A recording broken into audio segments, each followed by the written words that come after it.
Nueva Ecija government pinag-aaralan namang ipagkakaloob na 60 hektaryang lupain sa Bureau of Corrections para sa itatayong bagong regional prison facility sa Palayan City.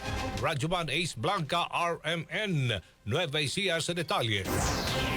Pinag-aaralan na ngayon ng pamahalang panlalawigan ng Nueva Ecija ang Deed of the Nation para sa pagkakalob na 60 hektaryang lupa sa Bureau of Correction para sa pagpapatayo ng bagong regional prison facility sa Barangay Aulo sa Palayan City. Ayon kay Chief Superintendent Melencio Faustino, ang Direktor ng Bureau of Corrections Land Control and Management Center, inatasan sila ng RA 10575 na maghanap ng lupa para makapagpatayo ng panibago at karagdagang kulungan sa Luzon. Anya, hindi na raw angkop ang New Bilibid Prison sa Muntinlupa sa pangangailangan ng mga preso at kanilang mga kaanak. Inusisa naman ni First District Board Member Eric Salazar ang Bucor sa posibleng magiging estado ng lupang ibibigay sa kanilang ahensya sa mga susunod na taon. Ngunit ayon kay Faustino, mabilis lamang ang magiging proseso nito. Idilatag naman ni Provincial Administrator Attorney Joma San Pedro ang dalawang kondisyon ng pamahalaan. Gayon din kinwestiyon ni Board Member Baby Palillo ang magiging gamit sa lawak ng lupang ibibigay at bilang ng taong ipapasok dito. Na sinagot naman ni Faustino na target nila umabot lamang sa 2,500 hanggang 5,000 ang sagad na ikukulong dito dahil sa kasalukuyan umaabot na sa mahigit 24,000 mga preso ang nasa Bilibid. Matagal na pinagpaplanuhan at napag-usapan ang pagpapatayo ng panibagong Bilibid sa Nueva Ecija katulad noong 2016 sa inabandonang proyekto ng Public-Private Partnership ng gobyerno na nagnanais magtayo ng modernisadong piitan na nagkakahalaga ng 50.18